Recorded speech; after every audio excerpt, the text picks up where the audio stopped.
Hello, everyone, and welcome back to BPL Season 3. This is the round of 16, Group C, Round 1, and this is going to be Game 1 between two illustrious players, specifically Sashkorin and Shoty. So I'm excited for this one for two reasons. One, Sashkorin's a relatively strong player. I've seen him play a bit. He did decently well in the Alpha Cup, and he has some kind of fun and unique builds that he can definitely deliver on. And second, Shoty is probably the most loose cannon player I've ever experienced in 1v1s. So yeah, I'm pretty pumped for this. I am joined by Zateo. Hello. How we doing, sir? Pretty good, pretty good. I'm excited for these games. Yeah, I am too. I think these games could be, well, to be fair, so Shoty may have learned his lesson on cheesing because he lost to Teddy in the qualifiers, and the two games that he cheesed, he lost, and then the one game versus Teddy where he played a long macro game, he won. Yeah, I didn't actually see those matches, so I'm curious to see like his style of cheese. Yeah, it was so he's definitely is like comm bombs, a lot of like comm drops, a lot of like like air open type things. Yeah. But the game he played versus Teddy was on Sierra, and it was like this awesome macro game that he just out macroed Teddy, which I think is a feat in itself. Oh, interesting. That's a really big feat actually. So yeah, I mean, I think it's awesome. Anyway, Group C, this is where we're at. So round one was the first game in it was Low versus Lapatka, and Low won that 2-1. It was definitely a pretty good series. Game 2, if you didn't see it, is an awesome game on Canis River, highly recommended. And this is the second game, which is Shoty versus Sashkorin. So I don't think there's anything else to be said, really. We're waiting on some picks and some bans. Do you have any additional comments that you want to make, Mr. Zateo? I mean, not really. I just I'm really curious to see like the exact like how Shoty is doing this stuff. Yeah, I've of course heard about it, but yeah, just seeing like the specifics of it because the timings are kind of everything, right? Yeah, I've seen people like Goopy have, and I'm sure other people have this build as well, but like he has an air first opener kind of styled sometimes. yeah. Where he opens like with a bomber and a Shuri and a transport, and it just switches into bots or something. Yeah. And I think that can be kind of strong, especially if you can keep those units alive. But I'm curious to know if it's going to be a little bit more like an X Factor type thing, where you're just like getting the bare minimum and getting your lab, or if it's going to be like a little bit of build up and maybe there's some extra units besides just the transport, or what here. Yeah, it's I'm excited as well. I'm excited to see what happens, and it looks like Sash is gonna pick Sierra for game 1. So we have bans on Crystallized Plains, bans on Assidious Crack, and Sierra, which is the second most popular map, but kind of awesome. Yeah, so I am excited to see where this ends up. But I'm also curious to know what Shoty's going to pick for a map. Yeah, that's true. What? Well, all right. So I'm still holding out hope that there's the Shallow Straits pick. Right. Everyone else has banned it so many times. I'm like, please, Shoty, deliver for us, make us proud. But we are in. I hear commanders loading in, and it is time to see the game. So okay, so we've got same side spawns. Interesting. Yeah, we got Shoty at the bottom as our blue player, and we have Sashkorin at the top as our red player. So Shoty is ARM, doesn't look like anything too suspicious yet, and Sash is core. We don't see any labs dropped yet. Yeah, I'll have to wait to see what the labs are. And bots are definitely a favorite on this kind of map for openers. Yeah, they've definitely, we've seen a lot of great work from like Goopy. Actually, Teddy played a really good bot game on this map as well. Contra plays great bots on this map, and that's what Shoty's going to go for. All right. Shoty's also played for Team Slovakia in Nation Wars, which awesome, big fan. And he was also a backup on, I think, DBS for Omega Series. And then sashkorin played on Team Poland 2, which was a really strong team, actually, but they kind of fell short. So hopefully he can redeem himself and his countrymen.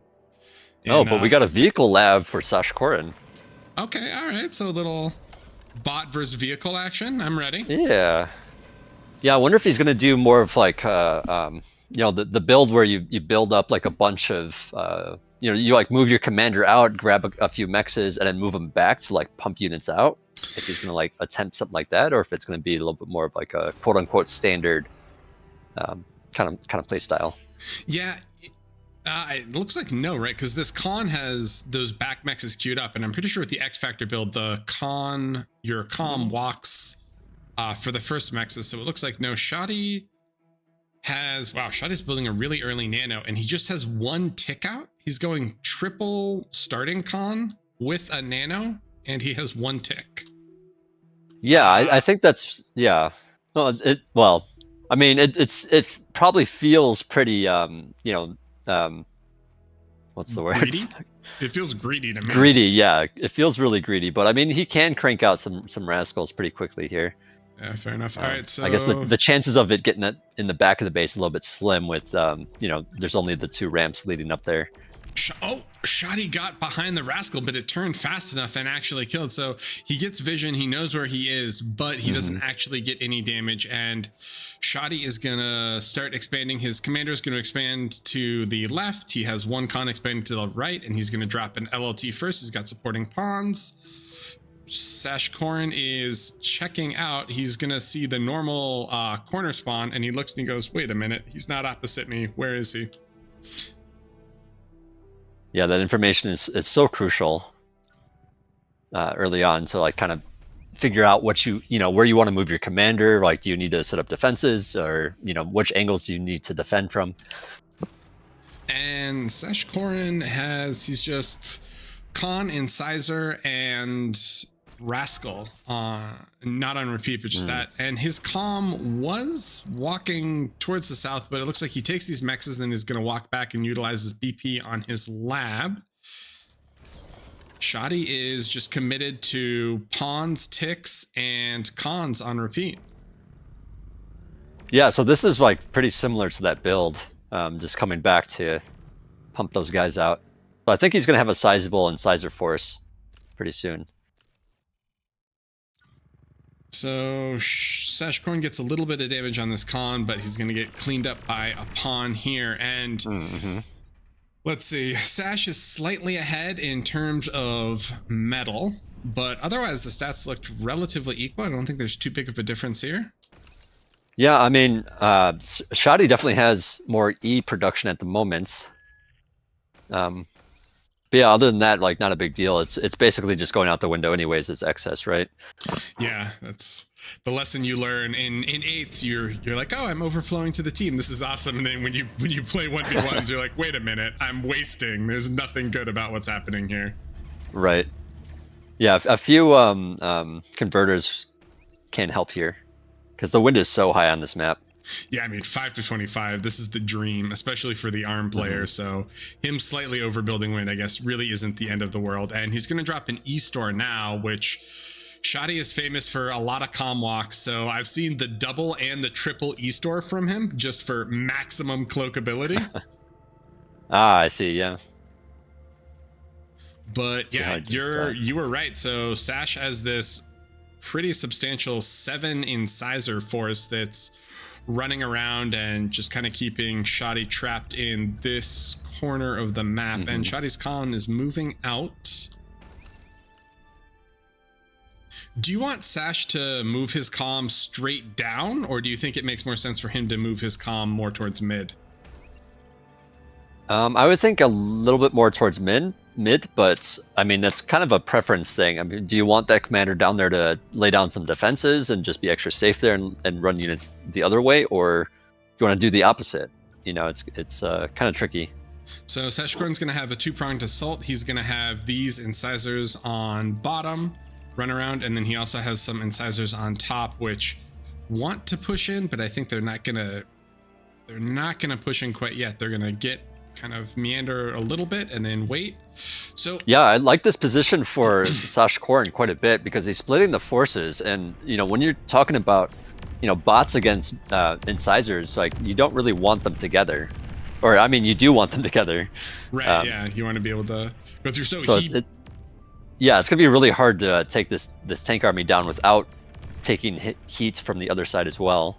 Yeah, and he blows through the defensive LLTs. He's going to run through. He's going to get mexes, and he's kind of committed here. And then on the other side, he's going to send these incisors in. There are some pawns in the way, so he's not fully committed, but yeah, I think he's still feeling it out a little bit. Yeah, he's trying to figure out. Oh, actually, he's going to go up here to the expansion up here, find those 2 cons. Oh, that is actually huge. Both the expanding cons go down. There's an LLT. There's the radar, which is actually pretty massive. He's going to lose a ton of understanding of where that army is. And these incisors just run straight up past. And now Shoty is trapped. I mean, he's got so little room on the map right now. His commander is in mid and does have those mexes, and that is kind of the only saving grace. But here come 20 incisors pouring into his natural expansion here, and you have to imagine they're going to start running into his main soon, right? Yeah, well, this is really the tricky thing going up against this build. Like, you just end up with so many incisors that it's hard to deal with it from a bot player perspective. Yeah, and all these pawns are on top of the incisors, but this might be OP feed? Is this OP feed? Oh, they're all pretty damaged. But there's a ton of reinforcing. Look at all of these reinforcing incisors he's coming in. So can he get, what can he get? The beamer's nice. That's a good addition for that defense there. He's gonna pop the converters and he gets some of the BP. He's gonna pick off this. I don't think. And you can easily roll in the back and get those wind turbines as well. Yeah, he's getting everything. Yeah, Shoty just calls it. I was just going for it, yeah. Yeah. With his comm moving more towards middle, I felt like he thought, he wanted to capitalize and get all of the metal in mid, but without his comm there to degun, sashkorin just saw it and immediately decided, well, I think I can punish this. Yeah, I think it's it's really tough, right? Because it's like you do kind of want to play for that middle spot, but at the same time, it's like if you know that you're going up against a build like that, you definitely need something, because it's just so hard to defend it with bots. Yeah, and metal produced was actually relatively close. Shoty outproduced him in terms of metal, probably with those mid maxes, and Shoty produced so much more energy than him, which kind of interesting, right? I mean, I feel like that was just a lot of energy. Anyway, that was game 1. So I'm excited to see game 2. Hopefully game 2 will be a little bit longer than 8 minutes, but we'll see there. We'll see you there. I mean, we'll see with Shoty. Who anything could happen, right? That's true. That's true. It is Shoty. All right, we will see you guys momentarily. Going to a quick break.